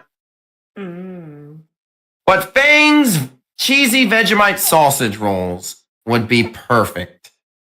Ooh. The little rolls, Yummy. cheese and sausage, with a little Vegemite, yum. Oh, very interesting. And then, of course, Scourges would be green eggs and ham.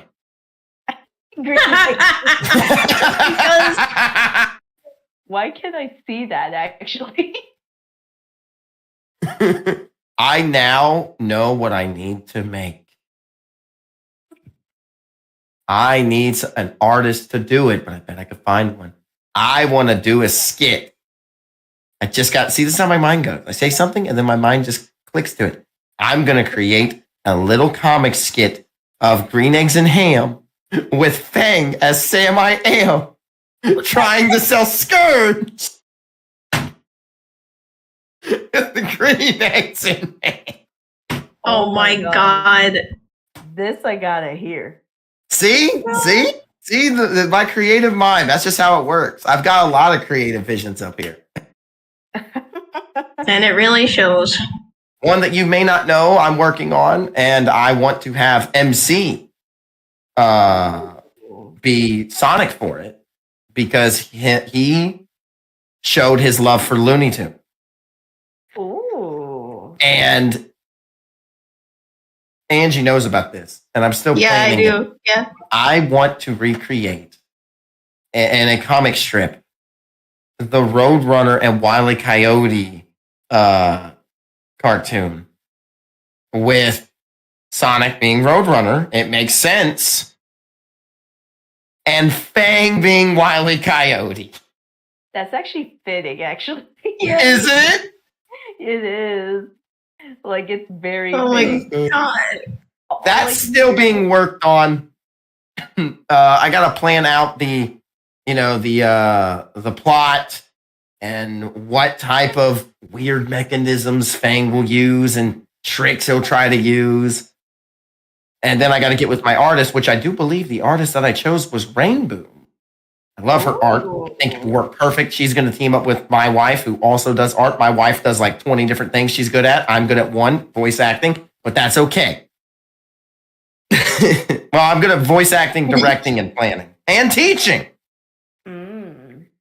But yeah, those are two things that I gotta do the green eggs and ham skit now. I gotta write that down. Oh my god. But yeah, cheesy sausage Vegemite rolls and green eggs and ham for Scourge Effect. Ooh, nice. I would love to go there. By the way, I've never been. Oh, hi, Rainbow. I see Rainbow in the chat. Yeah, Rainbow. Cheese and quackers. It's Rainbow. Oh, I see a question from Chaotic Emerald. Chaotic Emerald, real fast. Thank you so much. You have asked some really fun questions, and I want to thank you for really being active. I'll read a Chaotic Emerald's question. Okay. Did you try the Sonic iHub menu when that was a thing? Unfortunately, I did not. I don't know. Honestly, it's a sad thing. I don't think there's an IHOP anywhere near me. Oh man. If I could have tried it though, I needed it in my life. I wanted to try the Shadow, the Hedgehog. What were they? Pancakes or were they waffles? I forget. They were chocolate, but I can't remember if they were waffles or pancakes. Whichever they were, the Shadow the Hedgehog item was the one that I wanted the most. She probably, his Naze would have probably been like, I need it. But yeah, there you go. Leah?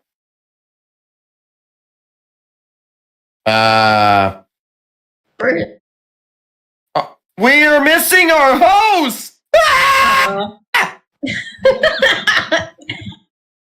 Uh-oh. Oh my, Leah! Oh, I'm right here. Sorry. Oh, okay, you weren't there for a second and I was freaking out. Sorry about that. All right. But, okay, let me go where, oh, Sure. okay. Okay, got it. Ooh, okay. If you could recommend any new Sonic merchandise that they haven't released, what would it be and why? Oh my goodness. All right. There are so many things. However, where it'll never happen because he's only comics, as the Scourge fan, I need his jacket. His actual jacket. That jacket. Now, I did buy something that is similar to that jacket that I can't wait to get from the Sonic Revolution. I believe it was the Kickstarter. Yeah. Yeah, I bought that. I bought that hoodie. Oh, No, nice. absolutely, I bought that hoodie. I don't blame you. Naze was probably like, nope, I need this hoodie now. Yeah, I was looking because I saw the link and it was for that, which I wanted to buy the album.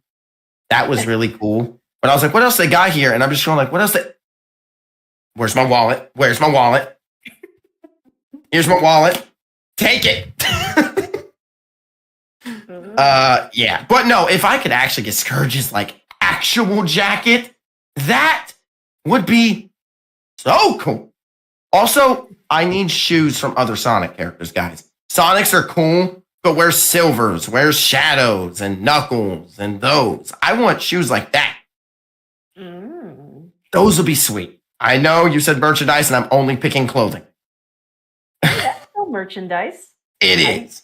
I still count it as merchandise. finally, I'm going to contradict myself a little bit because I said it doesn't make sense for him to be on it. But a black and red leather shadow biker jacket would be amazing. Ooh. With his symbol, that symbol, I don't know what that's. I guess is it supposed to be like him rolled up? I don't know what that symbol is supposed to be. I never figured that out. Maybe that's just his, like, his brand icon, I guess. Okay, well, that icon on the back of the jacket would be sweet. Yeah, that's definitely something I can see. You can tell I like jackets. Also good. But that's cool. Oh, yeah. That's definitely, at least, you got something, at least that has Scourge on it, Yeah, that doesn't exist. So you can imagine how quick I bought that. Yeah. I forgot who designed that. I think it was, who did design that jacket? Was it Sega Mew? Yeah, I think it was Sega Mew because I remember I had to post that on the Revo socials. Unbelievable. Great job by Sega Mew. Yeah. Can't wait to get that. You're kind of like, yay, at least it's like close enough to Scourge's actual jacket. I'm putting together a Scourge cosplay, so that jacket might be used, or I might buy myself a leather jacket and sew on the flames. Yippee. Ooh. But I do have a Scourge cosplay I'm working. Ooh. Yay. It's very rare to see Scourge cosplayers, so this I have to see what it fully You'll get to looks see it. You'll get to see it. Yay. Nice. I I just want to also like did you see like the Scourge like keychain? I'm not sure if you I did. I wanted to buy it, but after I spent the money on that jacket, I just couldn't get anything else. I could only get one item, and that had to be it. It's kind of like of course, my wife saw it and was like, "Where's Shadows?" And I was like, "I don't know. Don't get mad at me." You're poor Pandora. You're kind of like, this is the villain's type of merchandise. So because Shadow is more like in the middle, he's basically an anti-hero. So yes, I was like, this is the villain's merchandise. Don't hurt me. Yeah, because Shadow's a neutral character. So. I was like, if they make a Shadow thing, I'll buy it for you, honey, but let me have this. Yeah, I was pretty impressed with the amount of stuff that we were able to sell on the Kickstarter and backer. Oh, I was hoping a lot of people bought a decent amount of stuff. I'd imagine they did. Yeah. How could they not? It was cool items. They were great. Yeah, like I think the Scourge jacket just threw me off. I was not expecting it at all. I was like, whoa, that's beautiful. Yeah, that is perfection. There it is. I was very impressed. Was there any other from the Kickstarter that you wanted to buy other than the Scourge keychain? Was there any other like merchandise from the? There was obviously the album. Oh, the album. That album was sweet, and I love physical media, so that album was really cool. All of the character charms, I wish I could have bought every single one of them. Every single one. I wish I could have bought every single one of them. But because they were, but the Scourge jacket had to be bought. You're kind of just like had to. You're kind of like he was like, nope, this is what I want. It made little kid Naze just jump out of my body and hijack my wallet and buy it. I was pretty surprised too. I was with the amount of like keychains. I was like, whoa. I was like, yeah, I bet. Like I think what was very surprising, and I'm very curious, Naze, were you like caught off guard by Wes Weasley being in some Yeah, yeah, just a little. just a little. I was Like, so what? yeah, I was like the most obscure character you could think of. Get the most obscure character. They'll buy it. I'm sure of it. Okay. I was I was so like I was super glad, that people, helped the Revo's Kickstarter be what it is. We were able to Yeah. fund fund the in-person events. Yeah, um that stuff was great. Anyone who bought didn't buy anything on that missed out, man. mhm. I was like I was pretty much blown away because um everything was definitely worth it. Like it was a lot to post on the Rover socials around that time. I'm like, oh, And okay. of course, the 10th anniversary fan comic with the covers, that was sweet. I wanted to Yeah. buy that as well. But again, the hoodie had to be done. Yeah, it's kind of like all this stuff looks great, but then your eyes just zoom in on the It Scourge did. jacket. It just did. I don't know how to put it, but it did. But I'm pretty sure you must have been glad from the preview pages that you saw Scourge in there. So, Absolutely. but yeah, I actually bought the one with like the car captors Sakura Amy cover because I love magical girls. So as soon as I saw that cover for the fan comic, I'm like, okay, I'm getting that magical girl. Magical girls are sweet. I like magical girls as well. hmm Mm. Looks like we have time for one more question, and All right. Of it'll be my question. If you were course. to suggest to the Sonic Symphony a possible new merchandise, what type of merchandise would you suggest to them? All right. So I'm not going to make this one Scourge related. I promise. I have to see the merchandise because I don't know exactly everything that they have there. I would imagine that they have obviously merchandise of the tour. I would hope. Otherwise, what's the point of the tour? Uh, let's see. Okay, that's actually a good one. First of all, I hope I eventually get to go to one of those, but none of them are ever around where I'm at. I'm gonna have to go out of my way to get to one of those. I've got a lot of traveling to do this next couple months. It can be anything, right? Yeah, it can be anything. Okay. Well, this isn't just for the symphony, but if they sold it there, it'd be a bonus too. But I've always wanted. You ever? I know you've seen them. They're really well detailed, like statues, collectible statues, and of like either characters or like cars, things like that. Mm-hmm. I want a statue of Sonic on top of the tornado, like he always is, with Tails flying it. Oh. Hmm. Can't you just see that being a centerpiece in someone's room? Yeah. Oh yeah. Right? Yeah. That'd be awesome.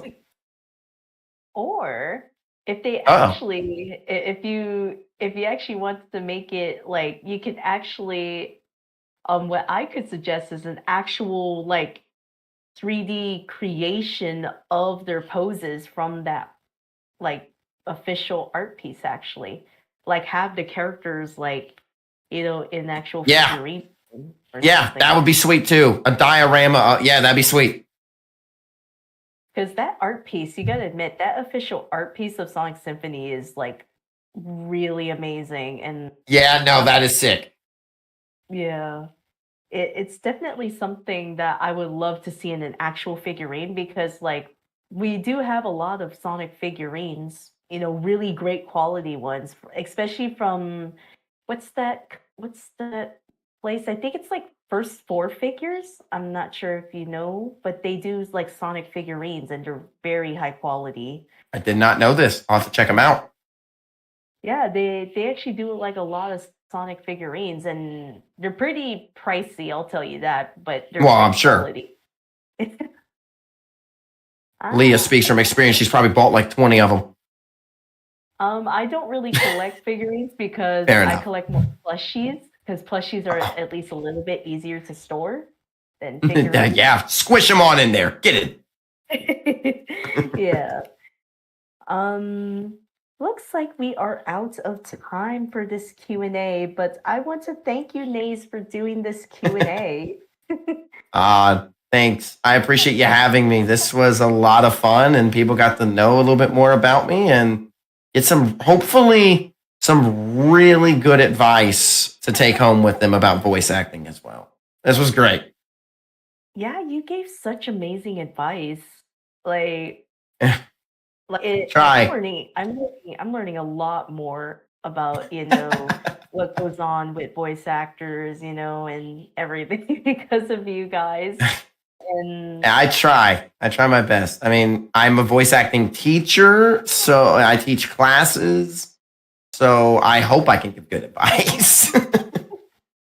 your advice was amazing, Ace. Great. And Appreciate I want to give a special shout out to my co-host Angie here. I want to thank you for co-hosting with me. No, No you were problem. unprepared several times. Unacceptable. Terrible co-host. I never want to see her on here again. Can't even do it. I can't do it with a straight face. No, you were great, Angie. You were great.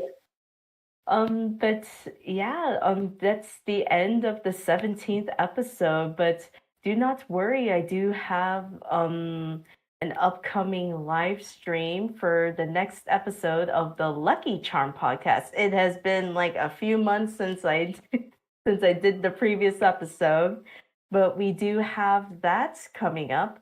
And I am also in the planning of the next Team Serenity live stream, which is Oh, coming soon. So be on the lookout for that announcement as well, because we actually want to start doing stuff for Team Serenity. So you probably oh, might that's be, gonna be awesome.